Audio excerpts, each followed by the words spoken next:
So this is basically the Sapir Worf hypothesis in linguistics, that based off of the words that you know and the references that you have to make sense of the world around you, that changes how you operate in the world. So like it's easier to think of certain philosophical concepts if you can truncate them into a Latin phrase. Even with judicial law, there's lots of arguments that could be made or dismissed, or certain precedents that could be referenced with Latin phrases. So the references that you have available, even when it comes to cultural references, the stories that are part of the public consciousness that you can go back to an Aesop's fable to talk about one lesson or another. Being able to communicate a unit of meaning through a reference changes the way that you are able to think about the options that you have in front of you, and also what is culturally valued around you. So cultural values, a connection to stories and references, a connection to cultural history. Those are very important things that are themes that I have within this book. A very important part of culture and connection to history is religion, and that's something that I'm not ignoring. At least like spiritual aspects of it. It is a completely made up religion that hopefully doesn't offend anyone. Yes, it's loosely based on Christianity and paganism, so I'm going to piss off everyone. It has a lot of Christian imagery in terms of like the ecclesiastical structure, but there's lots of connection to nature and to like the importance of ritual. Well, historically there's been a lot of importance of ritual in like the Catholic Church as well, but there's a much stronger connection to nature and natural forces, and the importance of region and people's connection to a region and that playing into their identity. So there's like pagan aspects there. I'm not great at drawing allegories to paganism, but there's also elements of Islam in there in terms of a couple of references to Sharia law and how certain aspects of the ecclesiastical order is structured, as well as exploring concepts of jihad by another name. The idea of a jihad and the idea of a crusade are actually close. It's funny. It's like that is horseshoe theory right there. That's horseshoe theory. It's completely opposite ends of the spectrum, but you end up at the same level at the end of it. It's just which direction are the spears pointing. So that's probably going to alienate a lot of people by talking about religion there, but there's lots of themes that could be really off-putting in that book, in that witch hunter book.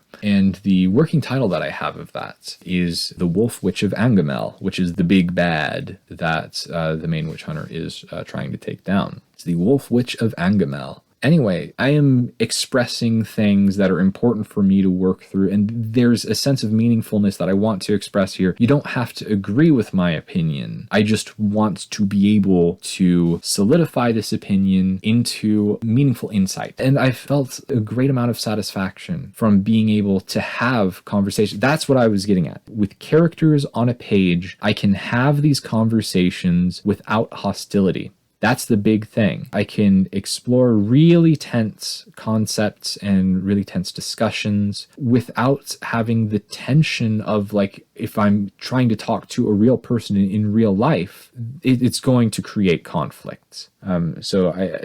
That's going to get in the way. If you're defending yourself constantly, then you're not really exploring the idea. You're just on the back foot. You're not actually looking at the idea at hand. You have certain presumptions about it. And I want to take a closer eye to understand the topography of abstract ideas that I have not been able to engage with before because of encountering a lot of hostility. That is just something like, oh, you just don't talk about religion or politics because you're going to make people upset. It's like, well, there's meaningful things to explore within that, and the way that I find to explore those meanings is through creating these discussions with fictional characters, and then have a guy throw magic daggers around because it sounds really cool and makes for an interesting flow of action. Continuing on, the other book I'm working on is a sci-fi book. So instead of high fantasy witch hunting, the other book I'm working on is a sci-fi dystopia that really focuses on artificial intelligence and a good bit about politics as well. So I'm getting both religion and politics so I can lose all the friends. I'm not trying to put things into a box here, but I just want to give an overview that it's absolutely different. All the keywords are different there.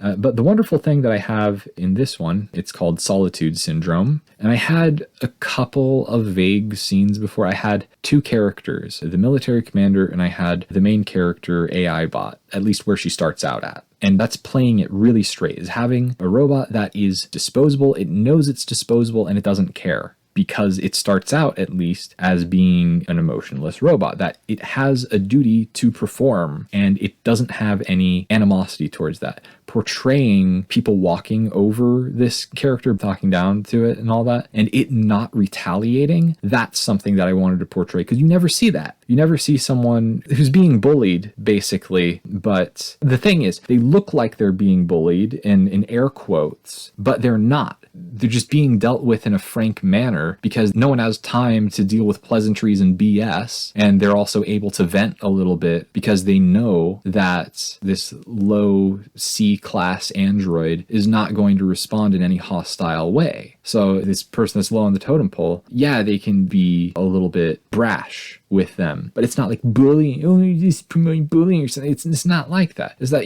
if people throw out all the crap about political correctness, this is one aspect of that. And especially because it largely takes place on a military base in an apocalypse where people are really stressed about a lot of situations because, well, there's drone strikes going on constantly and we could die if we don't coordinate to have a proper defense network up and running. So survival and working effectively takes precedence over playing nice. But a big thing that I wanted to have with the main character is it's relatable as the underdog character, as the person who starts out, they're really weak, they're really low on the totem pole, so they're really sympathetic, and they start off as being someone that doesn't fight back or whatever, but the whole deal with that main character android, Ida is her name, is she's getting neural upgrades to have a more advanced neural network, but it's something that it's not like a download that instantly makes her smarter and more human-like. To rewire the neural network, the download is done, but then it takes a certain amount of neuronal activation to retrain the brain to develop out of that. So it's a bit of rolling the dice, and the brain could fry from the process, but it's the only way that a basic neural network could, so to speak, evolve into having the capabilities for abstract thinking. They download the mod and then they go through the trial of exposure to emotion and rationality and waking up to reason and waking up to justice. So that makes for a lot of character development. It makes character development a very straightforward way. Her whole purpose is to become more capable with abstract thinking, to be a better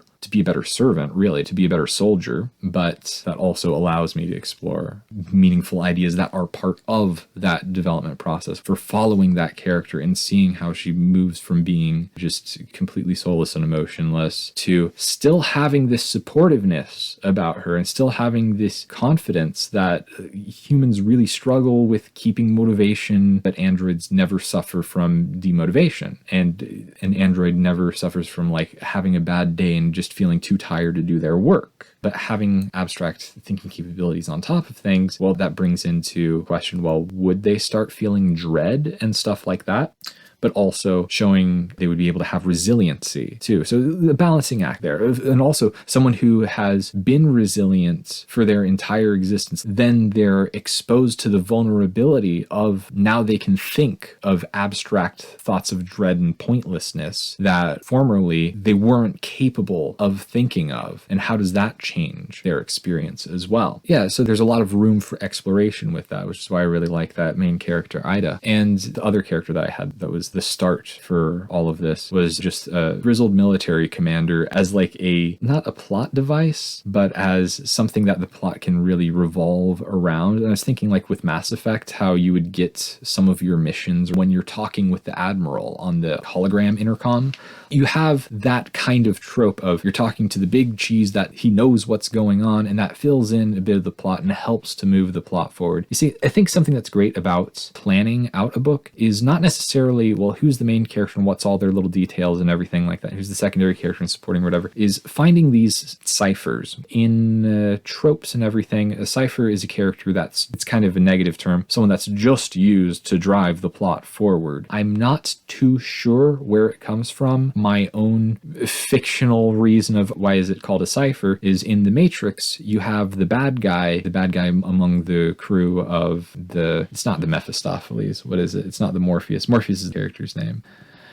The main group that Neo and Morpheus, they have their buddies. The guy that's the traitor there is Cypher, and he moves the plot forward by being the bad guy. He puts the things in motion of, well, how do the agents find the heroes, and how are they able to subvert them, and how are they able to start out with this group, but then like cut down the group by unplugging a whole bunch of guys while they're in the Matrix so that it kills them. Like, oh, you have this traitor guy that moves the plot forward. Figuring out who those characters are and what are the significant things that they do to move the plot forward, even in vague terms, that is something that really helps to develop structure. Like going back to the Mass Effect example, you have the Admiral who Commander Shepard, the main character, would talk to, and he tells you like the next place that you have to go or the next group that they are dealing with in order to resolve whatever problem that Commander Shepard has to resolve.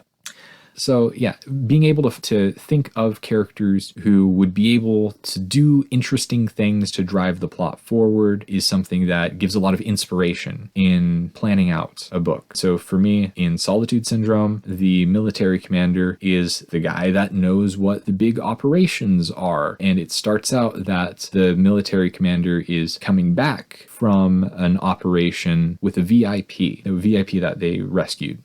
So there's a big deal that the commander's coming back on base, so things need to look prim and proper for his return. But also there's that mysterious intrigue character who becomes the second character. Who is this VIP and why is he so important? And he's basically the reason why there was this big risky operation that happened at the beginning to rescue him. And then it leads into the main course of, well, what's their goal? Well, he has these plans for another operation that could significantly change the big war that they're fighting. So a big part of world building is having an interesting world and interesting history, interesting things that go on. It's hard to plan out, and just having a couple of key concepts can allow you to expand that world more so. Like, I'm not going to go into the history of the fake world that I've made, but I do want to point out that it is a fictional world. It's not based off of like alternate history in our world. Vaguely, I base the main country off of America, but I don't call it America. I base it loosely off of America because I'm familiar with American culture and the stuff that's around me. But it's like, well, how would America change if in 80 years there was a really big war that went on for years and years on end, and then resources are really scarce and people have to band together? Either they have to deal with martial law or they have to somehow strike it out on their own as homesteaders or something, living off the land, but also not having access to anything with modern technology. So there's a lot about that world that deviates from actual America. But like, you have reference points. For example, what are the values of this main country? The main country is Carnelia. And like, it's a stupid name and I might change it. Yeah, like another thing, all names sound really stupid when you say them, but I kind of base the names off of, does it sound cool when I shorten it? Because Carnelia shortens to Carnies, which, you know, it's like clown world, haha. So Carnelia is vaguely based off of America, where the core value thing is people care about individual freedom. That's how they had a separatist movement that broke away from the big government when there was martial law that was imposed. Again, I'm not going to go into the big whole history thing or whatever, but understanding what do these people stand for? What is the culture generally that people value X or they don't value Y, or they've experienced X and suffered under Y? That helps you to build conflict and to build points of interest. And there's lots of things that I want to explore about political ideas that I can safely express through metaphor. Sorry, I knocked something over there.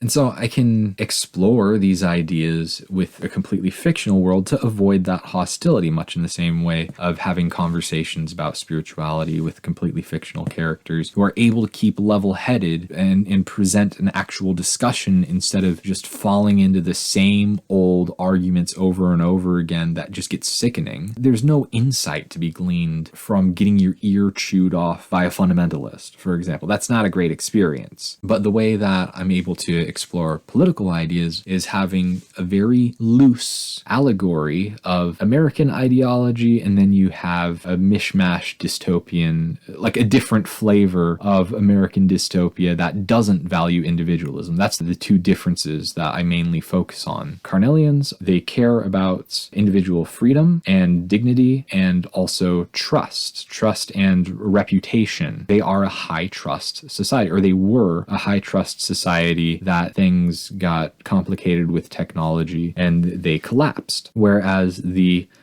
contrast to them, it's not based off of anything, it's based off of the contrast of the first country that I had, is instead of those values of individual freedom, they care about the collective good and being useful to the collective. So they throw individual freedom right out the window with a focus on utility, your utility to the state. So that's a very dystopian trope. You know, your body doesn't belong to you, your body belongs to the state, that kind of concept. That actually comes up to religious ideas as well. Your body doesn't belong to you, your body is the creation of God. Like your soul doesn't belong to you, your soul is in the dominion of God. That kind of thing. Like I even hesitate right now to even bring that up. Like, hey, that's an interesting insight where if I was in the mindset for like my characters having this discussion, they would be able to go into that discussion because I am controlling these characters and I can flesh out those ideas with the different perspectives that each character brings to the table to gain greater insight and to have some kind of closure on the concept. But I hesitate even to bring up, hey, here's a connection that I could make between a political idea and a religious idea. Oh my gosh, that's going to bring up a lot of tension for expressing any opinion whatsoever, for even pointing out that there's an opinion to be had. Anyway, not caring, Zirconia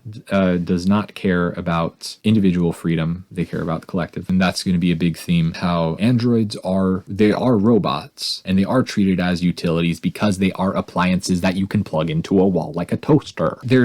I'm going to go on an aside. There's something called the Eliza effect.